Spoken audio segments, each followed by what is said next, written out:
Entonces, muy buenas tardes para todas y todos.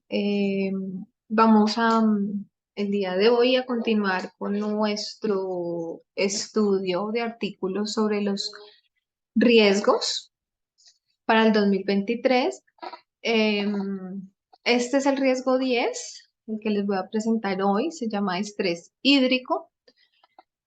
Sin embargo, nos faltan dos riesgos más por abordar. Yo creo que ya al final de este mes tendremos todos los riesgos abordados.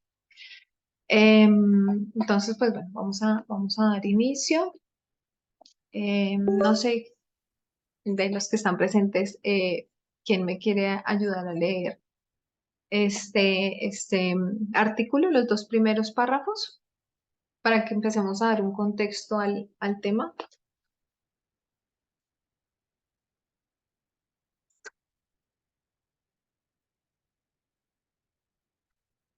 César, ¿tú Yo leo, podrías? dice, Ah, ok, Matías, gracias. ok, dice, este año el estrés hídrico, mientras que los gobiernos seguirán tratándolo como una crisis temporal. En 2022, el retroceso de los niveles de agua exacerbó la crisis alimentaria en África, detuvo el transporte, marítimo y la producción nuclear en Europa, y provocó el cierre de fábricas en China. La escasez de agua también obligó a Estados Unidos a limitar las liberaciones de agua en los estados occidentales y provocó disturbios sociales en América Latina, aumentando las tensiones entre las corporaciones y las comunidades. Las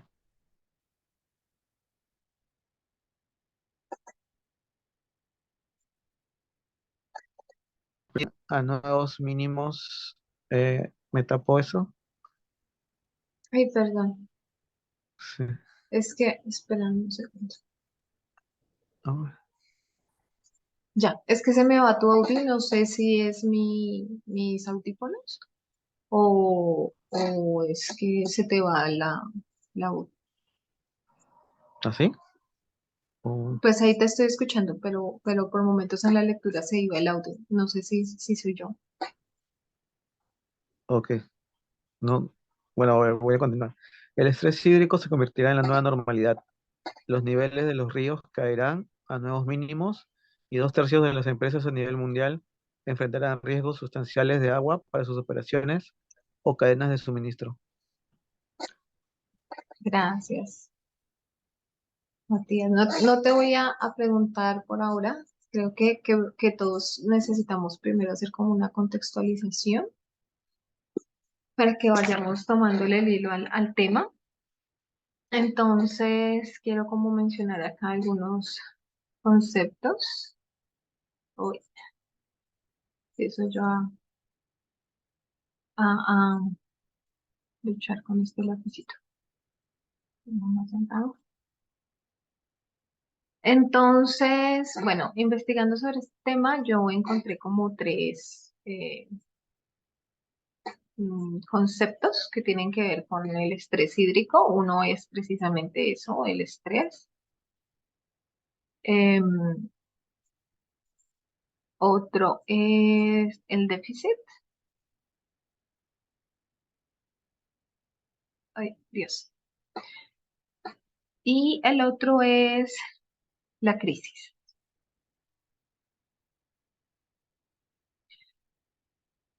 Ay. Bueno, entonces, como para ir poniendo un poquito acá el contexto sobre lo que nos está hablando este artículo, el déficit, bueno, el estrés hídrico, que es sobre lo que trata este artículo, nos habla de la dificultad de obtener fuentes de agua dulce, específicamente, ¿sí? Entonces, es la dificultad para obtener agua dulce.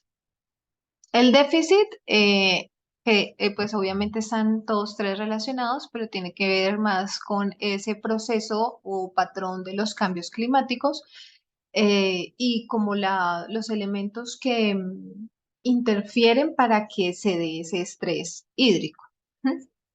Y la crisis, pues tiene que ver con la disponibilidad, ay, con la disponibilidad de agua. Ujú. Ahora sí, vamos a mirar aquí, teniendo en cuenta esos conceptos. Un momento. Entonces habla de algunos elementos específicos como que es un desafío global y sistémico, pero que los gobiernos lo han tratado como algo temporal y nos menciona aquí algunos lugares que vamos a estar como ahondando, ¿sí? De pronto no sé si quieren mencionar de lo que está acá, de algunas de las que está citando acá, como la crisis alimentaria de África, la producción nuclear en Europa, el cierre de fábricas en China, la crisis también que se está viendo en Estados Unidos, las protestas en América Latina. Si tenemos algún conocimiento o algo que querramos mencionar en este aspecto.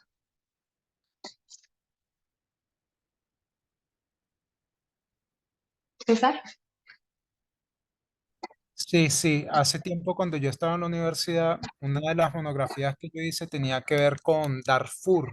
Darfur es una región dentro de Sudán. Sudán está en Ujú, África, ujú, centro-occidente de África. Bueno, una de las causas por las cuales Sudán se dividió, porque el país de Sudán del Sur no existía sino hasta el 2012, es el país de más reciente constitución. Antes era solo un país, pero Sudán se llegó a dividir no solamente por el tema de la religión, que el sur era cristiano y el norte era musulmán, sino por el tema del agua.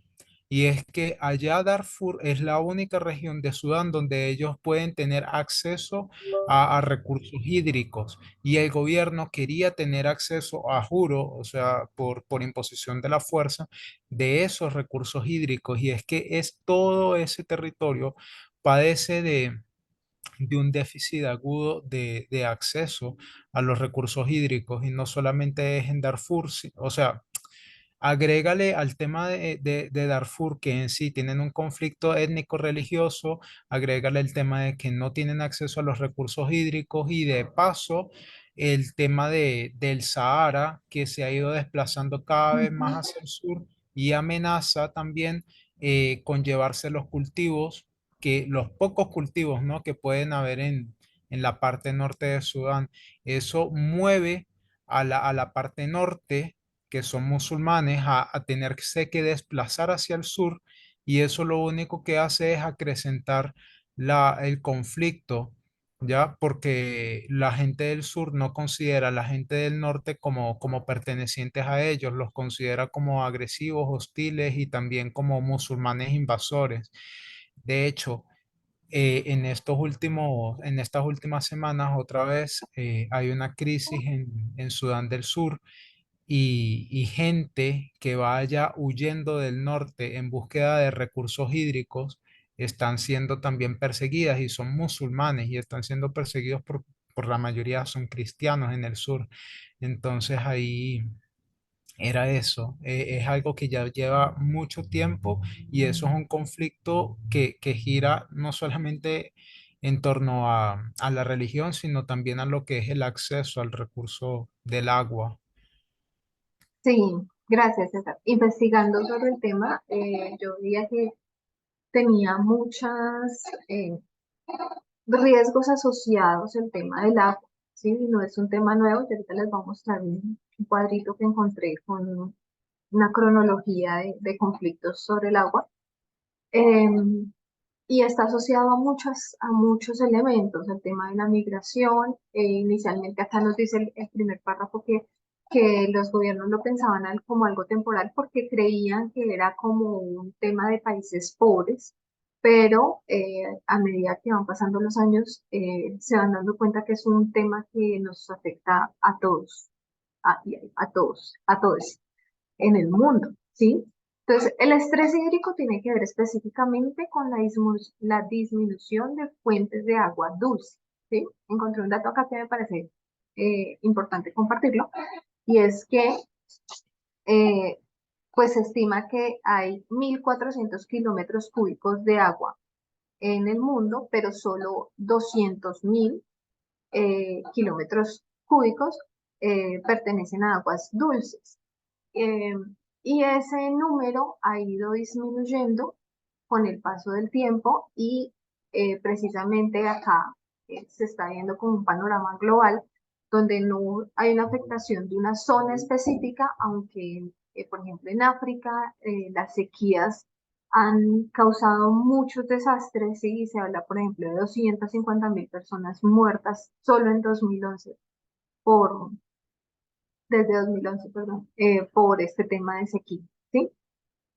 Y adicional, otro riesgo del que también hablábamos o mencionábamos como la guerra de Ucrania ha exacerbado cada uno de estos riesgos, porque también leía yo que África se surte mucho del trigo que se obtiene de las regiones como Ucrania y Rusia. Y ahora con la guerra que se está viviendo, pues toda la atención se ha centrado en la guerra y no, y los recursos y digamos que todo el foco se ha puesto en esa guerra para ayudar, digamos, ayudas internacionales, y eso afecta también, por ejemplo, las ayudas que normalmente llegaban a África, adicional a lo que pues están viviendo ahora con el tema del abastecimiento del trigo. ¿Mm?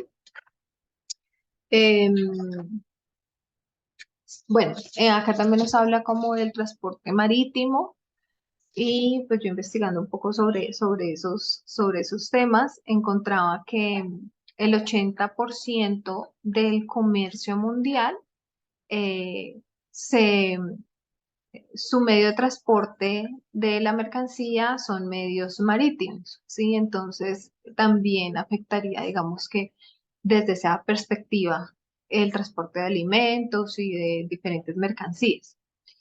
Y hablaban también acá de China, y yo investigando pues cómo es que se daba esta fábrica, este cierre de fábricas a partir de ese estrés hídrico. Entonces, evidentemente, pues hay muchas empresas o la energía es hidroeléctrica, ¿no? Entonces, en la medida en que haya sequías, pues no hay suficiente agua para que el mecanismo funcione, y esto genera pues que muchas fábricas tampoco puedan funcionar, ¿no?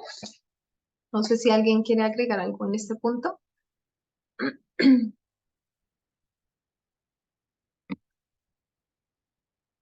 Ok, entonces vamos a ir avanzando a este párrafo. ¿Quién me puede hacer el favor de leerlo?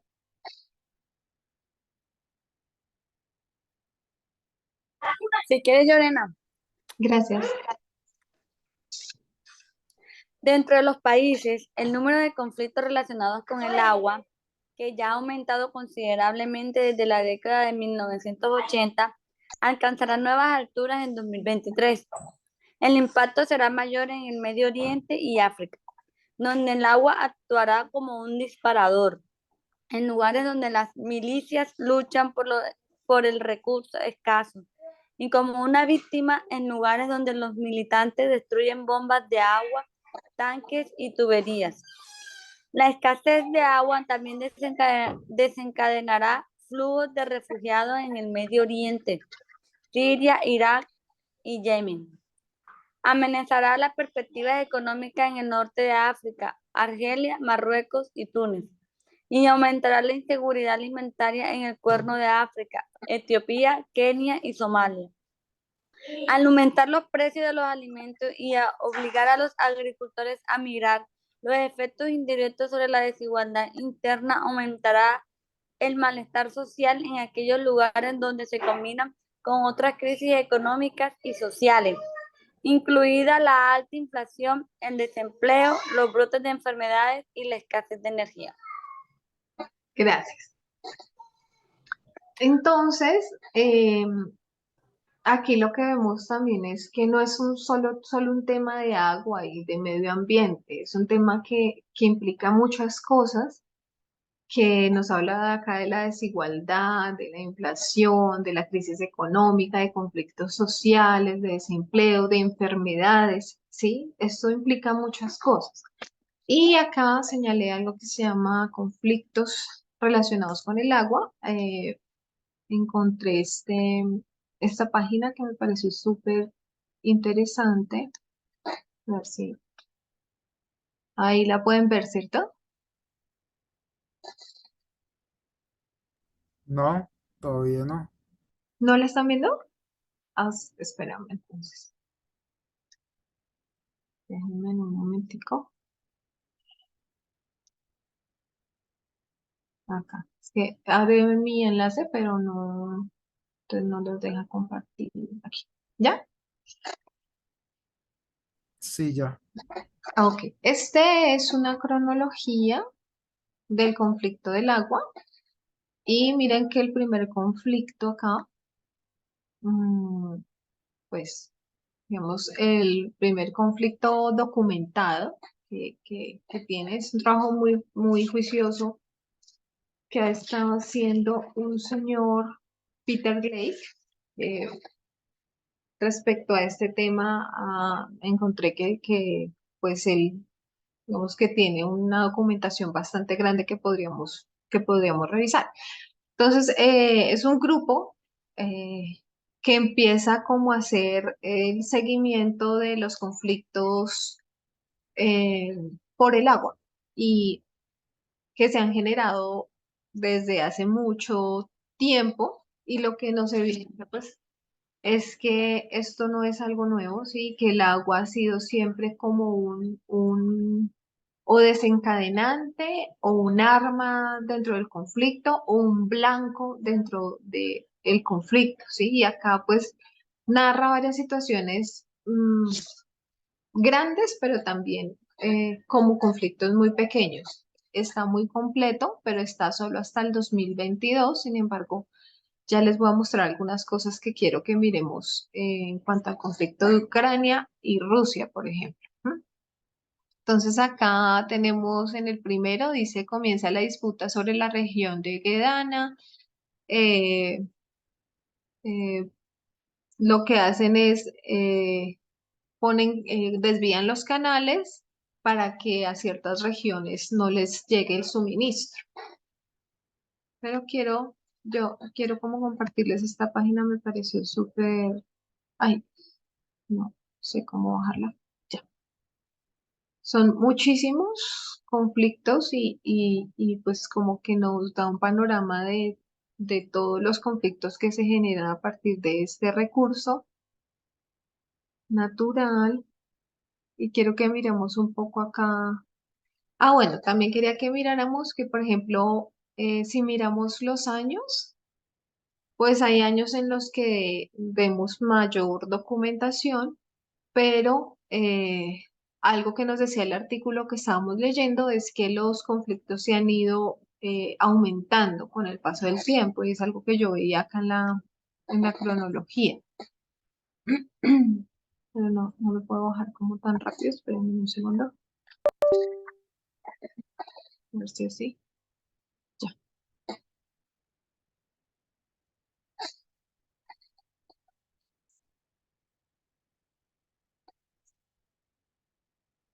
Yesenia, Dime. tienes o sea, llama mucho la atención que en casi todos los conflictos, mira nada más la concentración de ellos, Medio Oriente y África, Ujú. prácticamente todos. Y yo creo que esto es como, ay, no le puedo bajar. Es como un ejemplo de lo que puede pasar en el resto del mundo. Porque evidentemente, aunque en estas regiones siempre ha sido como un tema de conflicto, nosotros vemos que ahora esos conflictos también se van distribuyendo en otras zonas, ¿sí? Y eso también genera, por ejemplo, migraciones. ¿sí? Donde no haya, de sectores donde no hay agua, donde es posible conseguirla, y entonces eso también genera, a través del tema del nacionalismo que hemos estudiado y todo esto, pues otra serie de conflictos sociales. Entonces, digamos que este tema me pareció importante verlo por eso. Miren estas últimas. Por ejemplo, esta es de Rusia y es ahorita del 2022. Lo que les decía, no está el 2023, pero pues tiene datos que son como recientes. Entonces dice, a fines de febrero las tropas rusas que invadieron Ucrania destruyeron una presa de concreto construida en 2014 para cortar el agua a Crimea después de que Rusia anexara esa región.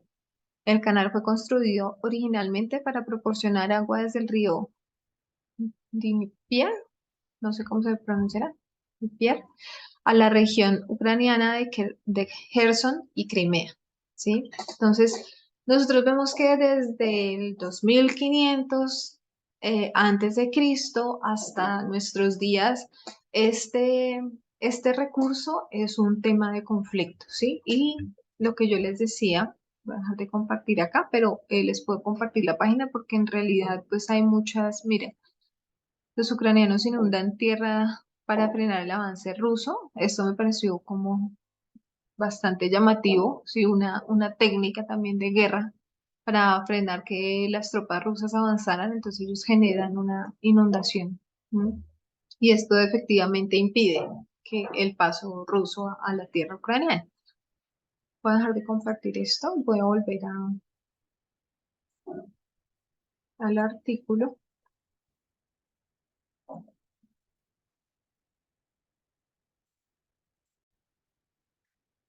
Entonces, pues como que vemos que es un tema constante, ¿cierto? De conflicto. Y yo les decía, bueno, acá este señor Peter Glake, él nos habla de tres formas en las que se ha utilizado el agua como recurso para la guerra, ¿sí? Y una,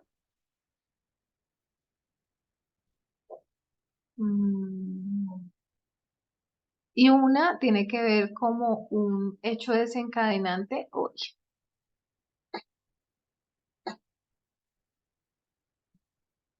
es decir, que por el agua es que se genera el conflicto, ¿sí? Pero también es un arma dentro del conflicto, ¿sí? Entonces, no es por eso que están peleando, pero utilizan el recurso para generar agresiones a través de cortar los canales, de desviar ríos, ¿sí? De generar explosiones en represas, por ejemplo, ¿cierto? Y como un blanco de conflicto. Entonces, utilizan esos recursos para generar los ataques. ¿No? Bueno, si quieren mencionar algo, eh, pueden, pueden hacerlo libremente. Listo. Leamos este otro párrafo pequeñito. ¿Quién me puede colaborar? Bueno, dice, si bien las consecuencias del estrés hídrico empeorarán, la capacidad de los gobiernos para manejarlas no mejorará. Al no haberse preparado adecuadamente para una disminución permanente de la disponibilidad del agua, los responsables de la formulación de políticas dependerán de medidas de emergencia a corto plazo que restringen y redistribuyen abruptamente los recursos. Ok. Gracias, Ceci. ¿Quieres mencionar algo? O Este, Bueno, yo creo que está más o menos claro cuando uno lo liga con el párrafo anterior. El caso es de que los gobiernos no han tenido como un plan B, no tienen un respaldo y no es tanto eso, sino que a mí lo que me preocupa es hacia dónde lo van a redistribuir y nosotros sabemos que lamentablemente los gobiernos prefieren redistribuirlos a los lugares donde se concentra la mayor eh, capacidad económica y dejan a un lado las zonas que están todavía más desprotegidas. Entonces, creo que eso también es importante hacia dónde ellos lo van a redistribuir. Sí, gracias, César. Y es también el tema de cuáles son las consecuencias acá que nos está diciendo hacia dónde nos va llevando eso, porque evidentemente el agua es un recurso que todos necesitamos, y pues en la medida en que esto se vuelva como un asunto tan escaso y de difícil manejo, pues los gobiernos van a querer tener como el control político, ay, es que eso está tan, no sé cómo ponerlo más delgadito. No, creo que acá. Un momento.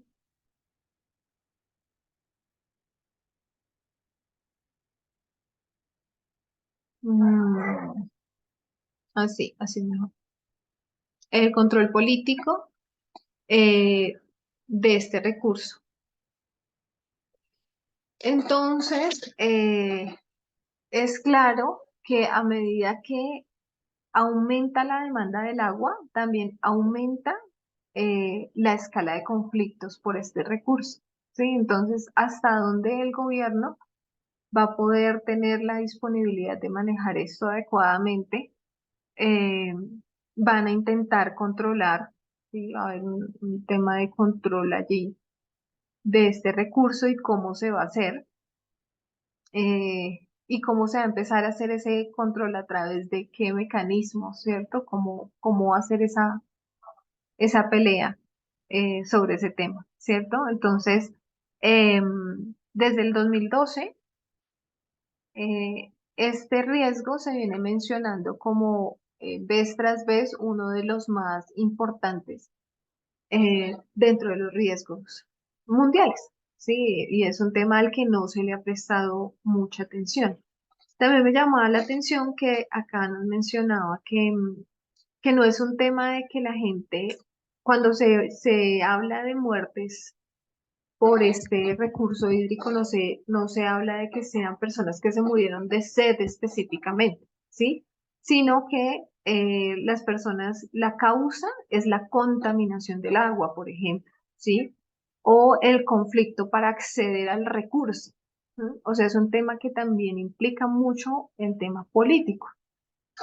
Eh, entonces, pues tiene que mucho que ver también con lo que nosotros hemos estado estudiando, ¿no? Sobre la importancia de quién gobierna.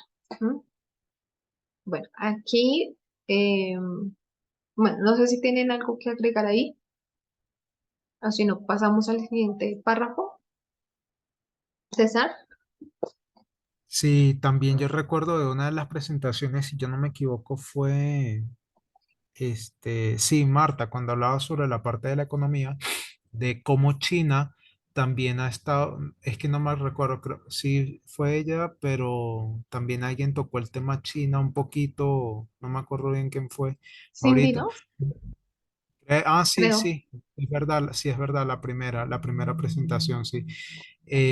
Hablaba de cómo China se ha ido colonizando, bueno, ha ido colonizando cada vez más en África en el sentido de que sus inversiones en ese país hacen que algunos gobiernos de alguna forma como que le deban un tributo a China y ese tributo que ellos le dan a China es ahora ser identificados como gobiernos de izquierda o algo así ya. Entonces, yo también veo de que la mayoría, o bueno, gran parte de las inversiones que hace China en África tienen que ver con esas mismas cosas, con tipo invertir en vías, en tuberías, en partes de infraestructura, también como para mejorar esos servicios. Ahora, el costo político de eso es que ahora se van a tener que alinear también con la postura ideológica de países como China o como Rusia. Entonces, obviamente eso genera hostilidad en Europa y en Estados Unidos y nada, es como que si ahora ellos ya no pueden ser neutrales, ahora ellos se tienen que identificar o con una o con el otro. Es como la misma Guerra Fría en su momento, es tal cual. Sí, es una repetición de historia, ¿no? Y que pues no es la primera vez que digamos, que se generan este tipo de conflictos por recursos. Generalmente siempre está ligado a eso, ¿sí? Eh, gracias, César. ¿Alguien más? Ok, entonces podemos leer acá son 3 párrafos, pero quiero que los leamos los 3 de una vez para que avancemos hacia algo que quiero mostrarles. ¿Quién me puede hacer el favor de leer? Gracias, Martica. Los responsables políticos estadounidenses tendrán que elegir entre la generación de electricidad, la liberación de agua, la producción industrial y la producción de alimentos por un lado y la conservación del agua por el otro. A más agricultores estadounidenses que serán los que más sufrirán las restricciones de agua que entrarán en vigencia en el 2023. Una reducción de hasta el 21% en los suministros de agua del río Colorado para algunos estados. Se les pedirá que renuncien a la cosecha para ayudar a abordar la escasez de agua. Europa se enfrentará a diferentes desafíos. Noruega puede tener que limitar las exportaciones de electricidad para preparar la energía hidroeléctrica para uso doméstico, exponiéndose a desafíos legales de los Países Bajos y Alemania, y el hundimiento de los niveles de agua en los ríos Rin y Po interrumpirá el transporte marítimo interior y obstaculizará la actividad económica más amplia en Europa Occidental. En América Latina, las decisiones políticas empujarán a las industrias intensivas en agua, como las compañías de bebidas, a trasladar las instalaciones de regiones secas a regiones ricas en agua. Los legisladores locales seguirán el ejemplo de Santiago de Chile al rotar los cortes de agua entre los clientes, afectando a las industrias minoristas y hoteleras. Gracias, Martica. Entonces, básicamente lo que nos está diciendo estos 3 párrafos es que hay que hacer una priorización, ¿sí? Nos hablan de diferentes elementos, industrias y cosas que estos países van a tener que priorizar. ¿M? Pero quiero como que nos centremos aquí en Estados Unidos, que es como nuestro objetivo profético. Yo Y quiero quería, que... Adelante, sí. no, ahora hablando de que menciona América Latina y habla de la parte como industrial, estaba estudiando unos temas de alimentación basada en plantas y ellos hablan que para producir 1 kilo de carne de res se gasta entre 15.000 y 30.000 litros de agua. Mm. Y para producir 1 kilo de pollo, entre 3.000 y 4.000 litros de agua. Y que entre los procesos del gaste de la producción del agua, por ejemplo, está en los reguíos de los cultivos, en la limpieza, en la refrigeración de la carne, en el desagüe. Y otro punto que mencionaban importante es que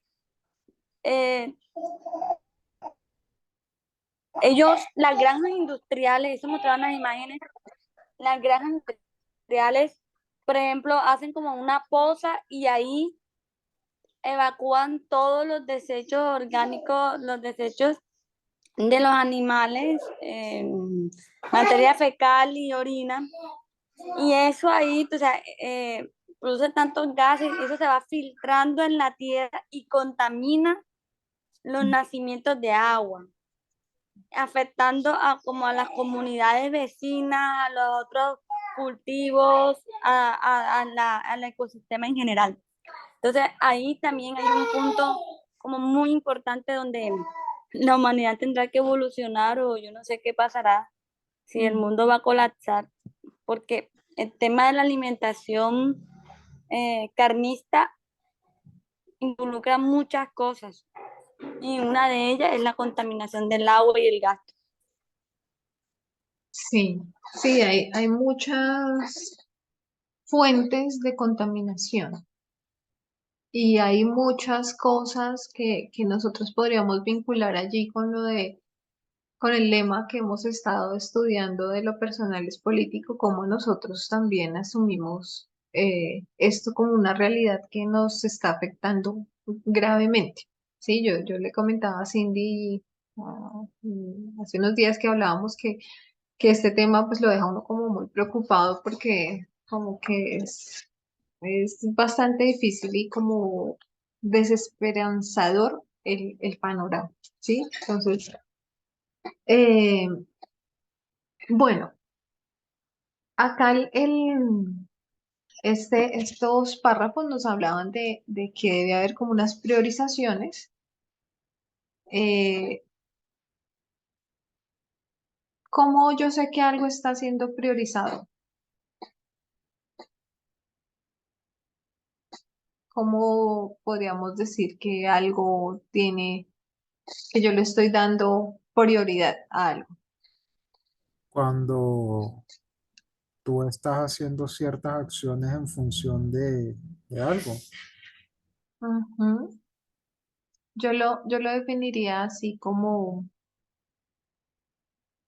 ay, yo sé que yo priorizo algo cuando yo le dedico tiempo. Ay, yo no sé por qué esto no me escribe. Ya. Dinero.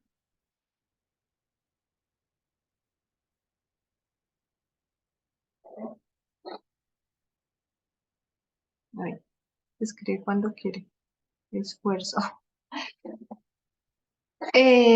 Cuando yo digo yo priorizo, voy a decir los estudios. Yo le dedico tiempo, le dedico esfuerzo, dedico recursos para poder priorizar mis estudios. ¿Sí? Si yo priorizo a mi hija, pues igual le dedico tiempo, dinero, esfuerzo, ¿sí? El interrogante sería ¿por qué? ¿Qué influye en que los gobiernos no estén priorizando este tema? Porque ahora tienen que priorizar o la industria o, o ciertas personas o esta zona o esta otra. Porque esto no ha sido atendido si es un tema que parece tan evidente? ¿Cuáles son las razones que ustedes creen que podríamos enlistar aquí de por qué esto no ha sido priorizado?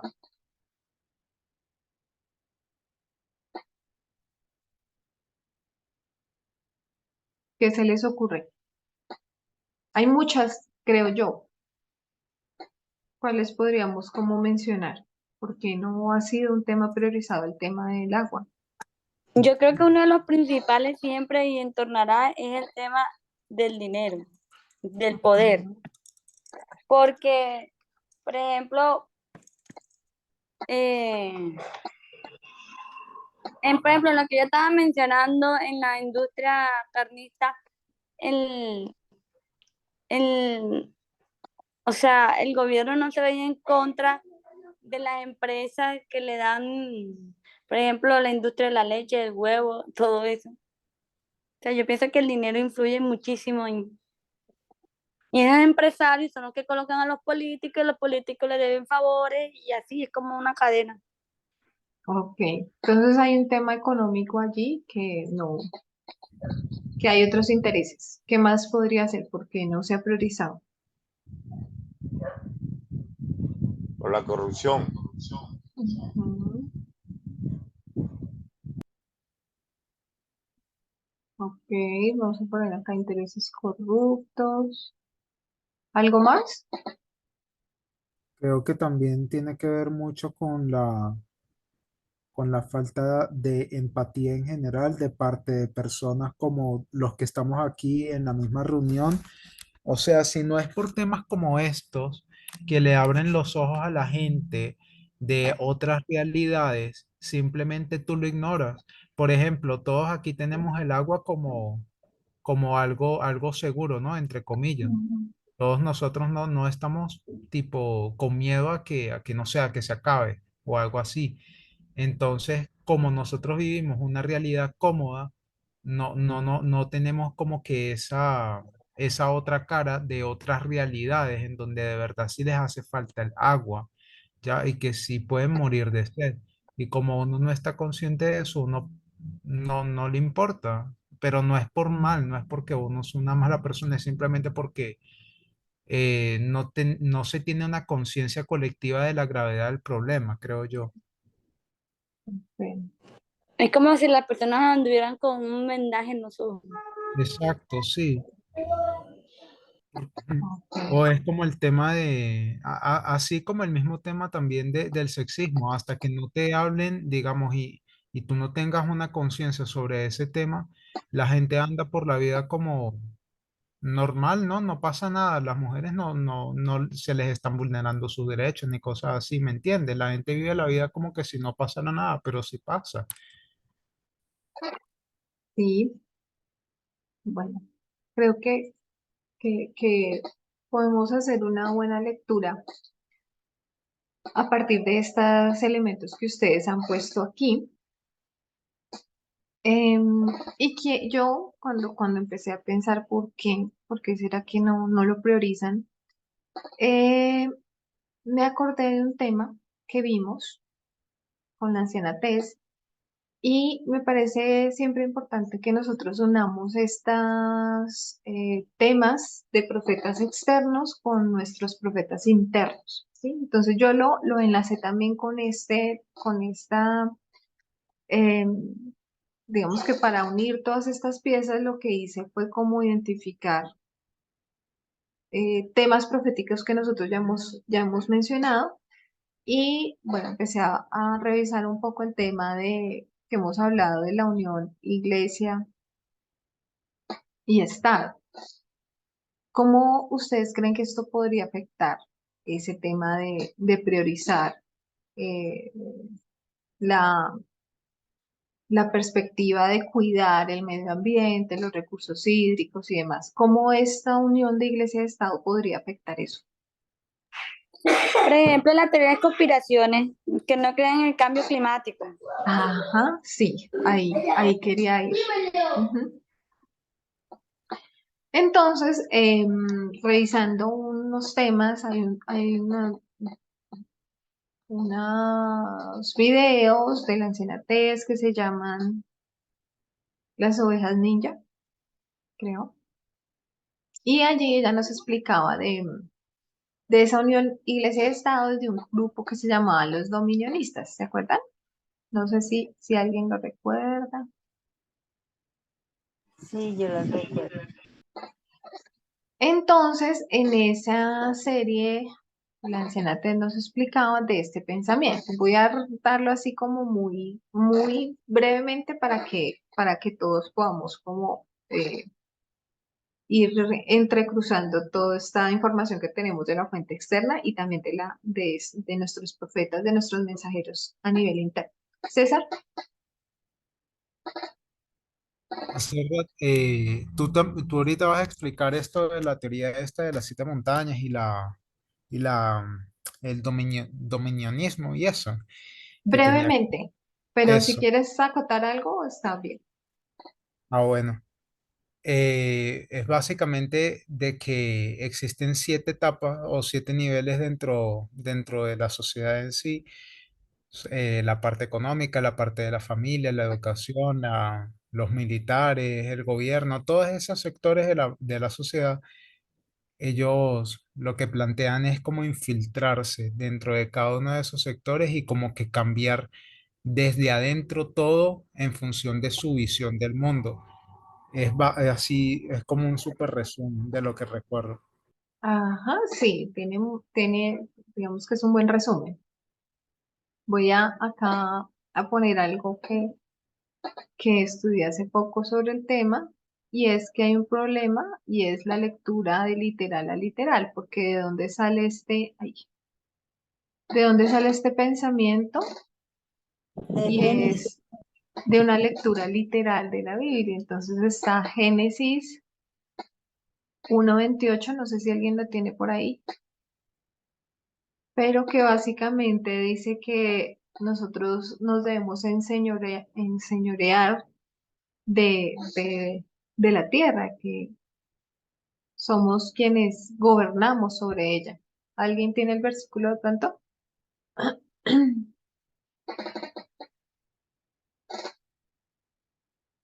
Ok, mientras de pronto lo buscan. Entonces, digamos que este pensamiento dominionista se basa en esa interpretación de literal a literal de las escrituras, donde entonces cogen un versículo que es Génesis 1:28, y lo llevan a Dice Isaías así, 2. Gracias, Martica. perdón, Adelante. lo leo. Génesis 1:28. Y lo bendijo Dios y les dijo, fructificad y multiplicaos, llenad la tierra y sojuzgadla, y señoread en los peces del mar, en las aves de los cielos, y en todas las bestias que se mueven sobre la tierra. Gracias.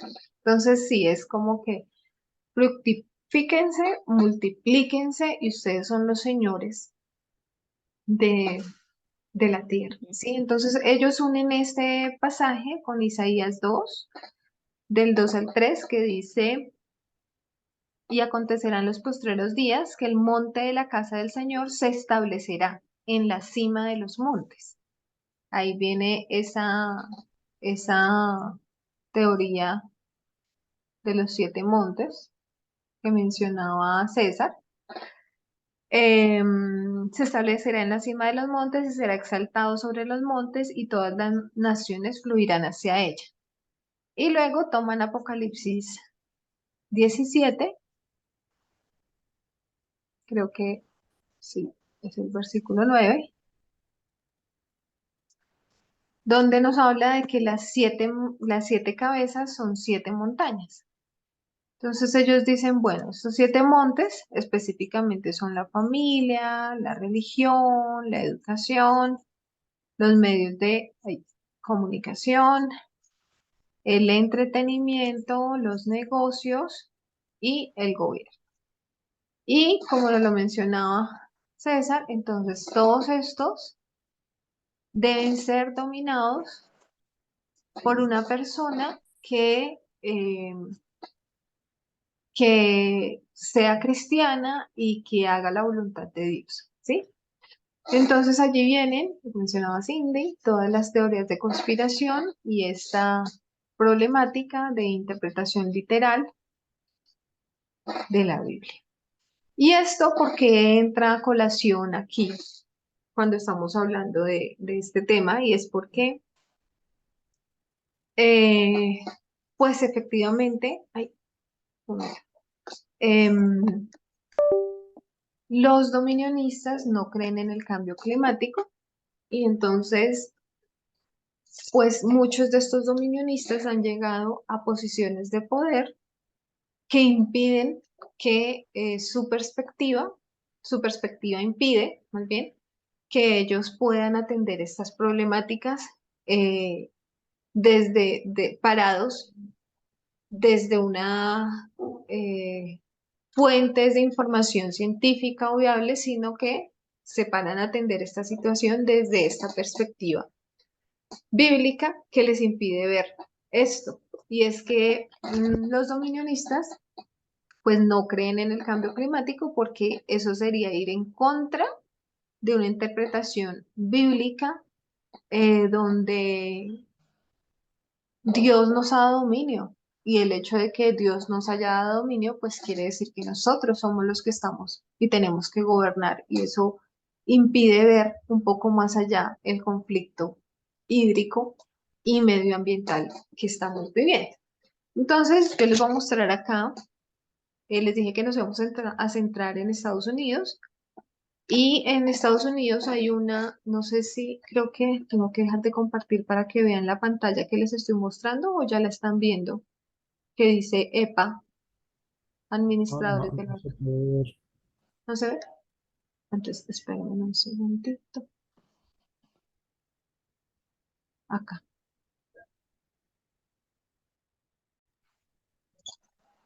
Listo. Entonces, la EPA es... Espérenme un momento porque se me pierde acá.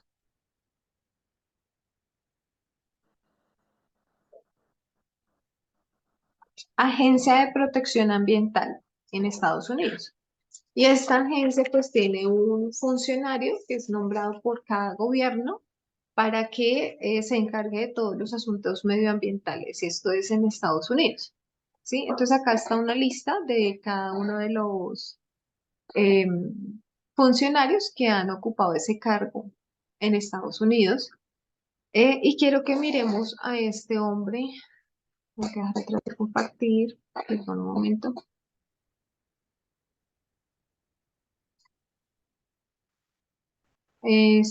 No, espérenme un segundo.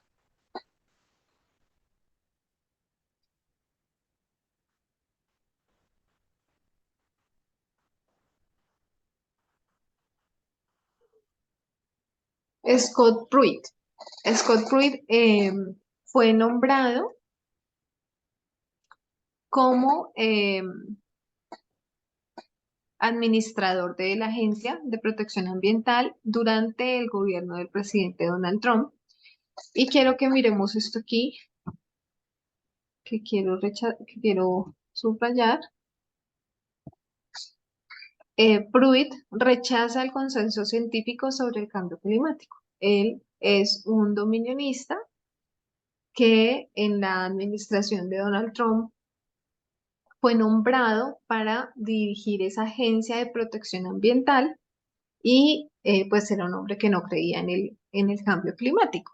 Entonces, pues, digamos que de toda la lista que yo vi, solo identifiqué como logré identificar dos personas que estuvieron en este cargo y que no creían en el cambio climático, pero pues que son personas que hicieron, o más bien no hicieron lo que debían hacer durante su función, porque por ejemplo acá yo leyendo,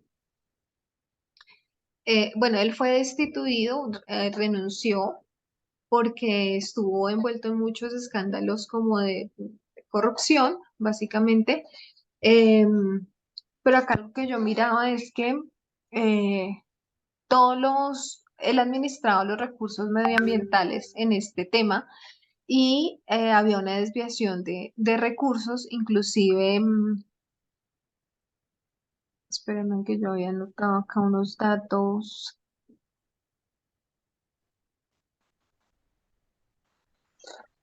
un segundo.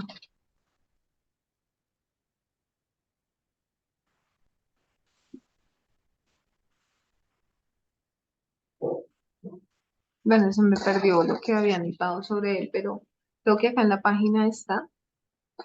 Un segundo. Donde dice que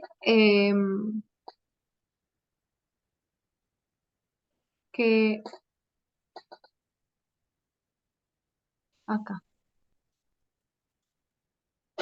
digamos, acá, causó aún más preocupaciones éticas al eludir a la Casa Blanca y usar disposición limitada de la ley de agua potable. O sea, esta es una ley que tenía un recurso ya asignado, pero él no lo utiliza para eso, sino que otorga ese recurso de forma autónoma para aumentos de dos de sus funcionarios, ¿sí?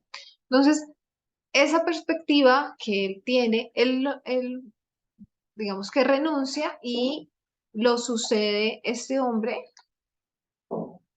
¿lo ven ahí? Andrew Wheeler. Y este hombre también tiene la misma el mismo perfil, y es que tampoco cree en el cambio climático, ¿sí? Rechaza el cambio climático.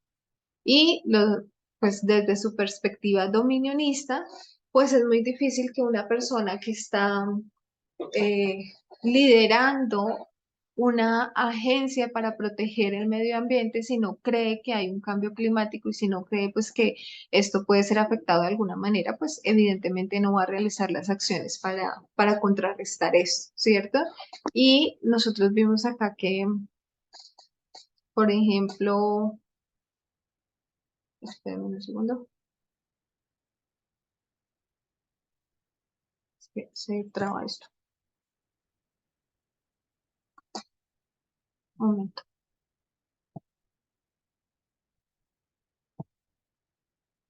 Este hombre, Scott Pruitt, pues básicamente lo que hizo fue utilizar su cargo para otro tipo de gestiones que no tenían nada que ver con, por ejemplo, trabajar allá en Estados Unidos hay muchos estados donde llega el agua contaminada. Nosotros vimos un documental que vimos con Cindy, o Cindy me lo recomiendo, no me acuerdo, que era sobre el agua y mostraban cómo las industrias cárnicas contaminaban las fuentes de agua y eso requería unos recursos gubernamentales que no llegaban, pues porque eh, funcionarios que tenían esta visión, pues no lograron hacer la gestión correspondiente. ¿Mm? Listo. No son los únicos. También había otra mujer que yo puse acá, aunque no voy a ampliar sobre ella. Christine Tut, no sé si así se pronuncia. Ella también, ella fue administradora de esa agencia durante el gobierno Bush en 2001, cuando fue el tema del atentado contra las Torres Gemelas. Y entonces también mostraban que ella, días después del atentado, sale a hacer una publicación en medios manifestando que el aire que se respiraba y, y el agua eran seguras para la población, que no había por qué alarmarse, que podían consumir el agua y que podían seguir en ese lugar. No se planteó en ningún momento una evacuación ni nada de eso, pero ustedes saben, con toda la eh, destrucción tanto de computadores, bueno, con toda esa catástrofe de la caída de las Torres Gemelas, pues eso después se han hecho investigaciones que se generaron muchos problemas para muchas personas en el tema ambiental y respiratorio, ¿sí? Y ella pues salió a decir que no había ningún problema y bueno, ahí se generan como los conflictos respecto a las visiones que tienen estos funcionarios y pues por qué no priorizan realmente, ¿sí? Y cuando nosotros miramos entonces por qué no priorizan, tiene que ver con ese tema también que hemos estudiado a través de nuestros mensajeros, y es que hay estas perspectivas y esta unión de iglesia y Estado no permite que muchas veces se tomen también las medidas necesarias. No es la única, ¿sí? No es lo único que sea la razón por la cual no, sino que es una de las cosas que también puede influir. No sé si alguien quiere decir algo.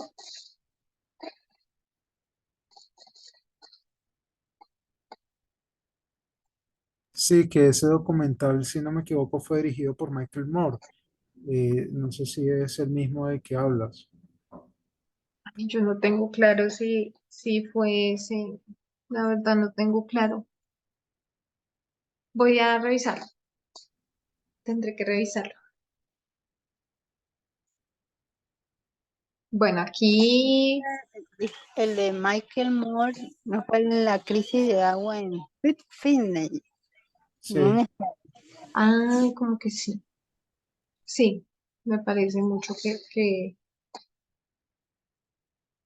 que entonces sí fue el de él. Ok, vamos a mirar esta gráfica.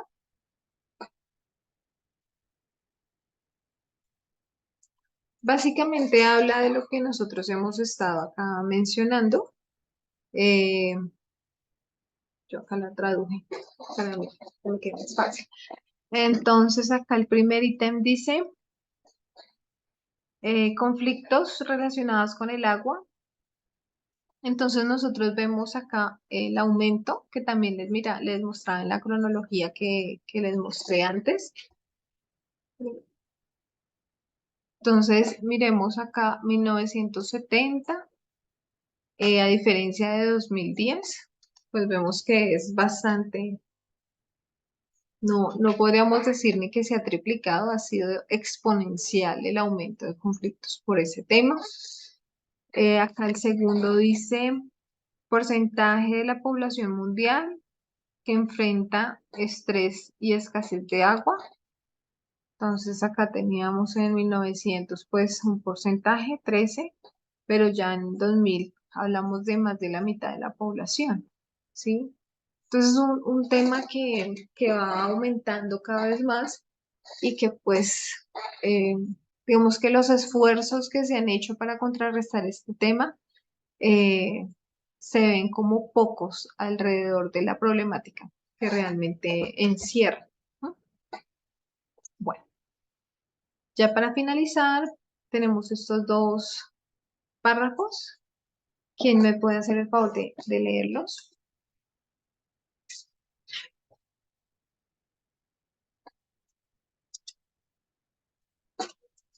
Si quieres, yo, nena.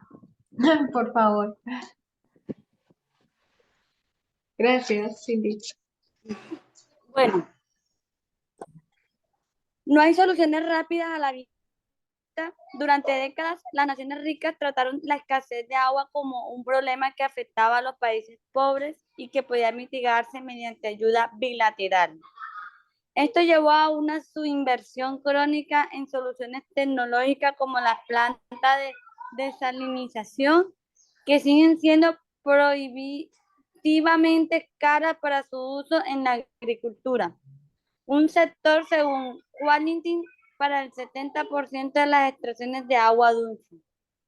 La cooperación internacional tampoco vendrá al rescate, mientras que las negociaciones internacionales sobre el clima y la biodiversidad, conocidas como Conferencia de las Partes o COP, están ganando terreno. La COP, centrada en la desertificación, sigue siendo pasada por alto.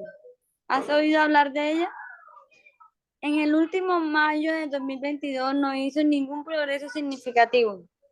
Y otras iniciativas globales como la próxima conferencia de las Naciones Unidas sobre el agua no harán mella en el estrés hídrico este año.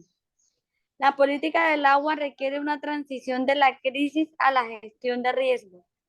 Ese cambio no se materializará en 2023, dejándolos a los inversores, las aseguradoras y a las empresas privadas para descubrir cómo manejar este desafío por su cuenta. Gracias. Entonces, acá nos está hablando de la COP. Uy. Bueno, voy a mostrarles aquí como un documento que encontré sobre la COP. La COP es la Convención de las Naciones Unidas de la lucha contra la desertificación. ¿Alguien sabe qué es eso? Desertificación. Yo no sabía, tuve que buscar. ¿Cómo? Desertificación. Ajá.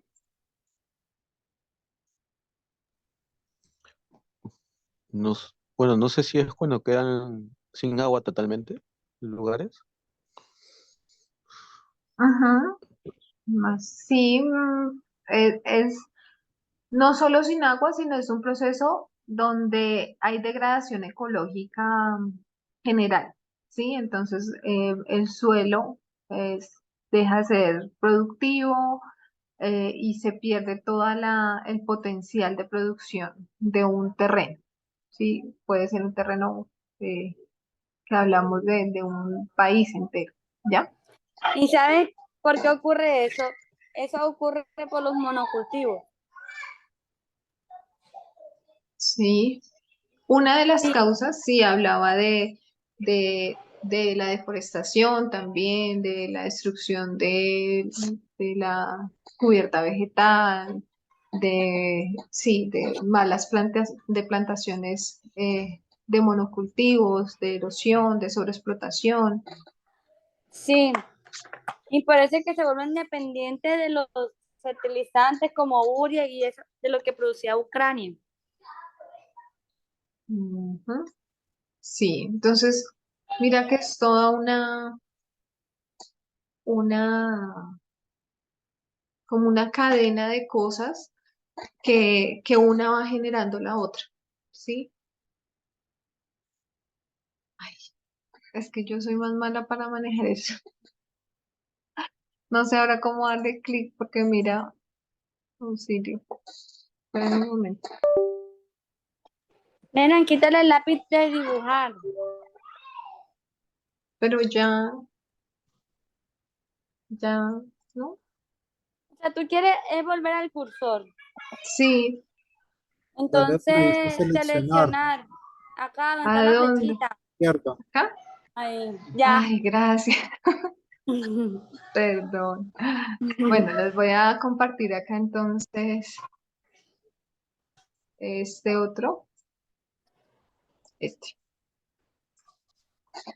Listo. Dice, esta es la conferencia de las partes de la que estaba hablando el párrafo, que si la conocíamos. Y esta conferencia es la 15ª que se hace, ¿sí?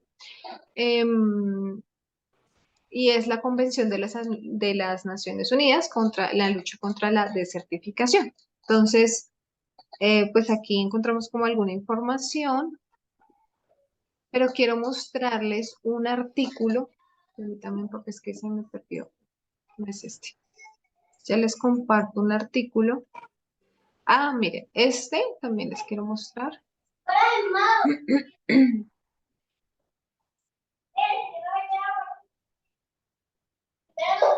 Un momento. Este es el informe de esa reunión que se hizo en mayo.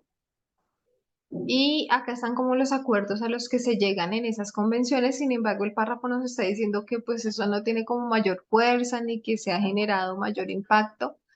Pero yo veo que acá hay unos esfuerzos, ¿sí? Hay unos esfuerzos por mitigar todos estos cambios. Y pues dejan como unas tareas. Entonces, me llama la atención, por ejemplo, acá esto, eh, mejorar la participación de la mujer en la ordenación de la tierra. Y es que ellos, voy a compartirles el otro artículo, eh, en esta oportunidad hicieron como una ponencia, ay Dios, un momento, hicieron como una ponencia sobre cómo está este tema relacionado con el género. Entonces acá dice Declaración de Abiyán sobre el logro de la igualdad de género para el éxito de la restauración de la tierra. Ese es el lugar donde se llevó a cabo. Y acá este artículo muestra cómo ellos relacionan eso, como la desigualdad en la adquisición de la tierra y el desequilibrio de género ha generado eh, pues que este desequilibrio ambiental sea aún mayor. Entonces me pareció muy interesante cómo ligan esos dos temas allí. Déjenme leerles un párrafo de los compromisos también que ellos quieren tener para con el tema de igualdad.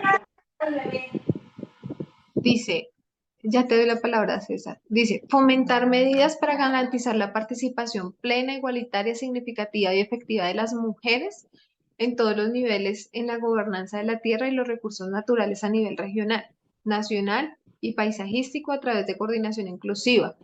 Bueno, hay varios donde ellos manifiestan como que facilitar el acceso a la tecnología a las mujeres y los recursos a las mujeres porque ven como que esa desigualdad de género también ha implicado un desequilibrio ambiental. César. Era una pregunta, este, ¿cómo, eh, eh, o sea, cómo tú lo ves vinculado? Porque yo todavía no veo cuál es la vinculación entre la brecha de género con esto. No la veo. No sé cómo tú la ves o cómo llegaste ahí. Bueno, más que yo, digamos que ellos lo plantean también un escalón que se tiene que superar para poder para poder también impactar en el medio ambiente. Entonces, les voy a leer algo de lo que yo había escrito. Entonces dice que hay que garantizar el acceso a la mujer a la tierra y el control de la tierra para la financiación de actividades económicas, el empoderamiento económico y el derecho de las mujeres que permite la gobernanza equitativa y permite la neutralidad de la degradación de la tierra. Es como que las mujeres, hay iniciativas de restauración de la tierra o de cultivos y como que eso no la poca participación que se le da a la mujer, no solamente en esos temas, sino que también en la adquisición de la tierra, genera que esa voz que no sea escuchada no permite que también haya ese equilibrio, dice acá, gobernanza equitativa, como, como, como, como lo van ligando allí, ¿no? No sé cómo lo ven ustedes, pero aquí podemos revisar también el artículo y ellos ligan como esa parte de la dificultad que ha tenido la mujer para adquirir terrenos, como para adquirir, sí, su propia autonomía en estos campos también agrícolas, que ha influido también en esa degradación ecológica, en que ese proceso de degradación sea aún más acelerado, ¿sí? Habría que revisarlo un poco más, pero pues me llamó la atención que, por ejemplo, acá lo hablan, ¿no? Que es lograr la igualdad de género para el éxito de la restauración también y del cuidado medioambiental, acá lo hablan, ¿no? No sé si alguien quiere agregar algo más.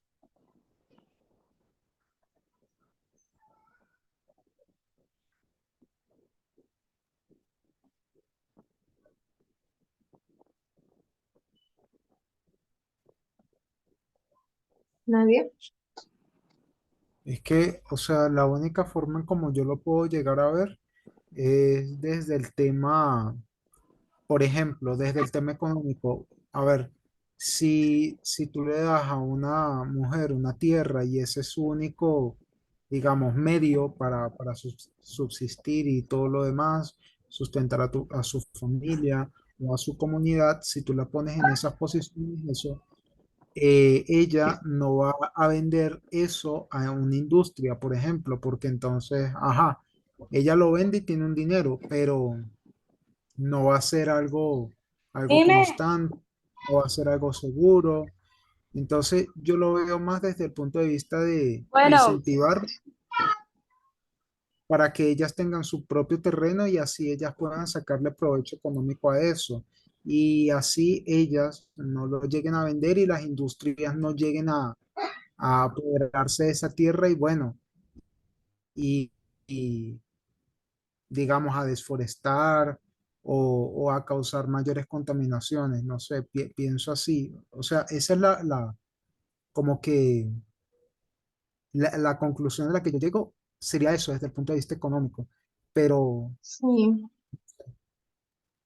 sí, yo creo que tiene mucho que ver con ese tema de la tenencia de la tierra y de cómo Eso puede, no sé, pienso en casos donde la tierra está a nombre del varón y por alguna causa él falta, ¿y qué pasa con esas tierras? ¿Sí? ¿Qué pasa con esos cultivos? ¿Qué pasa con ese acceso a esa tierra que se tenía? ¿Quién tomó posesión de ello? ¿Sí? Que no es un caso, sino que pueden ser muchos. Creo que esa podría ser una manera de mirarlo. Yo lo leí, pero ahora no se me viene así como un aspecto más específico, pero sí tiene que más que todo que ver con ese tema de la tenencia de la tierra, de quién es el que, a nombre de quién está.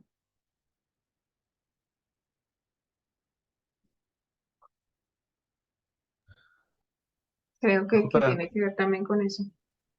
Yesenia, disculpa, Ujú. no sé si podrías, no sé, recapitular o sea, la sequía es causada por la degradación de la tierra y, y el cambio climático, exactamente, esos factores. El concepto de desertificación, Ah, ¿hablas? bueno, no, las causas, o son varias. No sé, en este documento, ¿no? ¿Sequía? O sea, como dice, sí, porque acá dice que es Ah, está en el la artículo. repartición equitativa de la tierra, ¿no? Espérame un momentico, lo volvemos a poner.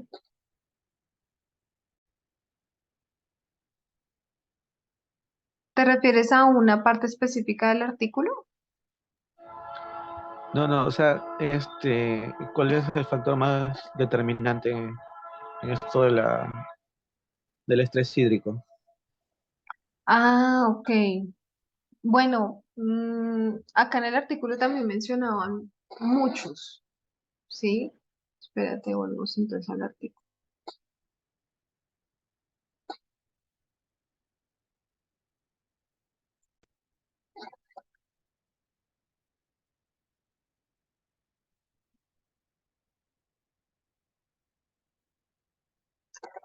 Y digamos que uno de los que es más significativo, de los que nos habla acá el artículo, tiene que ver con el manejo gubernamental del recurso, ¿sí?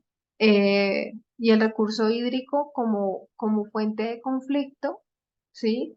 Pero también como un asunto que se ha minimizado por parte de los gobiernos, ¿sí? Que es eh, un recurso que pensaron que la falta de agua o que este estrés hídrico iba a repercutir específicamente en las naciones más pobres. Y entonces es uno de los elementos que nos mencionan acá, como que una de las fallas que se han generado en los gobiernos de pensar que esa crisis no iba a tocar a, a- a todos los países, sino que era un asunto específicamente de ciertas regiones como África o Medio Oriente, ¿ya? No sé si esa era tu pregunta. Ah, ok. O sea, son los estados los que, mediante política, bueno, ya su forma de extracción es lo que genera esto. Pues digamos que el artículo se centra básicamente en eso, ¿sí? Aunque lo que nosotros decimos, pues nuestras acciones también generan nuestras acciones de consumo, nuestros hábitos, aunque hay pues industrias que no se comparan con lo que mencionaba Cindy, o sea, hay industrias que gastan muchísimos litros de agua, por ejemplo, para el tema de ganadería, ¿sí?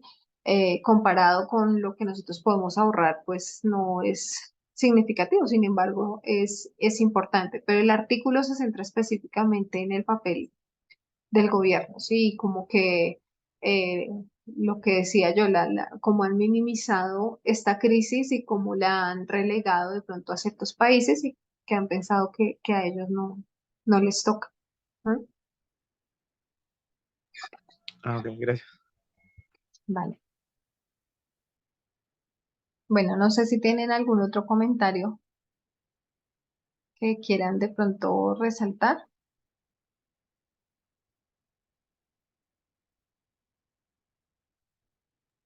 Mm, ¿Alguien iba a decir algo? O si no, cerramos. ¿Alguien quiere hacer una intervención adicional? Matías, ¿quieres Lo decir que, algo? sí, no, volviendo a lo que dijo César, o sea, eso es para, ¿qué países? Bueno, ese mecanismo de prevención, el de repartir la tierra. Está hablando para... Ah, no, mira que no es un mecanismo de prevención, sino que en esta convención de Naciones Unidas me llamaba la atención que ellos vinculan el tema del género con el tema de la tenencia de tierras, con el tema medioambiental, ¿sí? Entonces, eh, digamos que leí como a grandes rasgos el artículo, habría que volverlo a mirar, pero no es como una medida de prevención, sino como un estudio donde ellos muestran cómo se relacionan estas variables, básicamente. Ah, listo. Ok, gracias. Vale. Bueno, entonces yo creo que podemos cerrar aquí. Voy a cerrar para que hagamos la oración.